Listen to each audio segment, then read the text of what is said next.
तो हेलो दोस्तों। तो जैसा कि हमने इसके पिछले एपिसोड में देखा कि ईचन और जुआ में फाइट हो रही थी, लेकिन गाओकोंग नहीं चाहता था कि कोई उसका शिकार छीन ले जाए। जिसके बाद वो जुआ की तरफ बढ़ने लगता है, पर बीच में जियोन उसका रास्ता रोक देता है, जो देखकर गाओकोंग सीधा जियोन पर अटैक करने चला जाता है।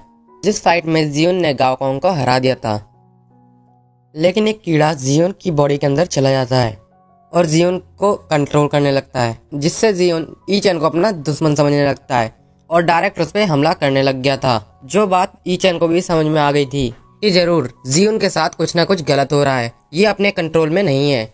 इसके बाद उसने अपनी ट्रू फायर का यूज किया था, जिससे जियोन ठीक हो गया था। और वहीं पेड़ से ये सब कुछ एक आदमी देख रहा था, जिसने ये सारा काम किया था।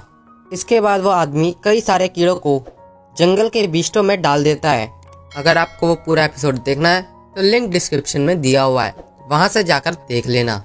और अब आज के एपिसोड में हम देखते हैं कि जियोन को होश आ गया था और वो अपने चारों तरफ ईचन और मिसियन को ऐसे खड़ा देखकर काफी हैरान था।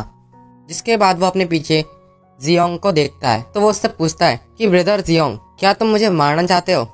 जिस पर जियोंग कहता है, अरे नहीं भाई, हम तो बस तुम्हारा जगने का इंतजार कर रहे थे, और वैसे भी तुम्हें पकड़ने में मेरी सारी की सारी एनर्जी खत्म हो गई है। इसके बाद जियोंग जियोन के ऊपर से हट जाता है।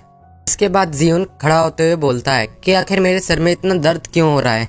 तो ईचन उसको जवाब देता है कि ब्रदर जियोन, मुझे माफ कर देना, आप किसी और के कंट्रोल में थे, जिस वजह से मुझे अपना हथियार यूज करना पड़ा। और वहीं ये सारी बातें सुनकर मिस यू काफी हंस रही थी। तो जियोन कहता है कि तुमने मेरे साथ ये अच्छा नहीं किया, मेरे सर में अभी बहुत दर्द हो रहा है। और आखिर वो कौन था जिसने मुझे मैनिपुलेट किया? क्या तुम उसका पता लगा पाए?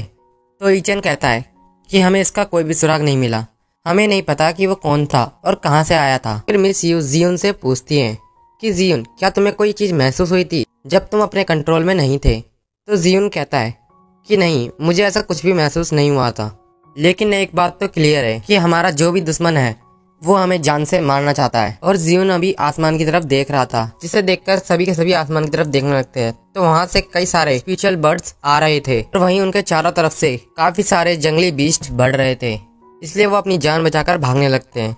जहाँ एक व्हाइट गोरिल्ला ईचन का रास्ता रोकने आता है, पर ईचन उसे दूर फेंक देता है। वो लगातार ही भाग रहे थे, लेकिन अचानक से ही उनके सामने कई सारे स्पेशल बीस्ट आ जाते हैं, जिस वजह से वो एक जगह रुक जाते हैं। यहाँ पर पॉइजनस स्नेक से लेकर ब्लड वुल्फ तक थे, और एक नहीं बल्कि कई सारे थे, जिस वजह से वो सभी के सभी लड़ने के लिए तैयार हो जाते हैं और सीधा ही उन बीस्ट की तरफ हमला करने चले जाते हैं।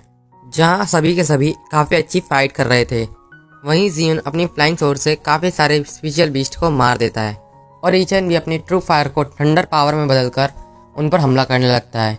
और ये सब कुछ मास्टर्स बाहर से देख रहे थे, जो देखकर मास्टर किन गुई बोलते हैं कि यहाँ अचानक से इतने सारे स्पेशल बीस्ट कहाँ से आ गए? जरूर इन्हें कोई कंट्रोल कर रहा है, और ये कोई आम पर्सन नहीं हो सकता, बल्कि ये काफी ज्यादा पावरफुल पर्सन है। हम सभी को एक साथ वहाँ पर जाना होगा। जिसके बाद वो सभी मास्टर्स उस कंपटीशन की तरफ चले जाते हैं। वहीं उन स्पेशल बीस्ट की पावर्स काफी ज्यादा थी, जिस वजह से सभी को उसको हैंडल करने में काफी प्रॉब्लम आ रही थी। और वहीं पॉइजन स्नेक जियोन पर अटैक कर देता है, जिसे जियोन डॉज कर लेता है। वहीं इस फाइट में सभी के सभी काफी थक गए थे और वो चारों एक जगह पर फंस जाते हैं, जहाँ सभी के सभी स्पेशल बीस्ट अपनी अपनी पावर से अटैक करते हैं, जो देखकर मिस यू अपने चारों तरफ ब्लिजार्ड स्ट्राइक टेक्निक का यूज करती हैं। लेकिन उनकी तादाद काफी ज्यादा थी, जिस वजह से जियोन को भी अपनी पावर यूज करनी पड़ती है और वो अपनी सन हार्मोनी स्ट्राइक का यूज करता है, जिससे वो दोनों अटैक एक दूसरे में मर्ज हो जाते हैं। इस अटैक के कारण काफी सारे स्पेशल बीस्ट मारे जाते हैं। इसके बाद वो सभी के सभी ईचन को कवर करते हैं और ईचन अपनी ट्रू फायर को कई सारी बॉल्स में कन्वर्ट कर देता है और सीधा उन बीस्ट पर दे मारता है, जिससे वो सारे के सारे बीस्ट जलकर मर जाते हैं। वो सभी बीस्ट खत्म ही हुए थे कि अचानक से उन्हें किसी के आने की हलचल सुनाई देने लगती है और पूरी जमीन हिलने लगती है। जब वो देखते हैं तो वहाँ पर स्नेक किंग आ रहा था और उसके साथ ही व्हाइट एप्स का किंग आ रहा था और उनके साथ ही स्पेशल बर्ड का किंग भी वहाँ पर पहुँच जाता है।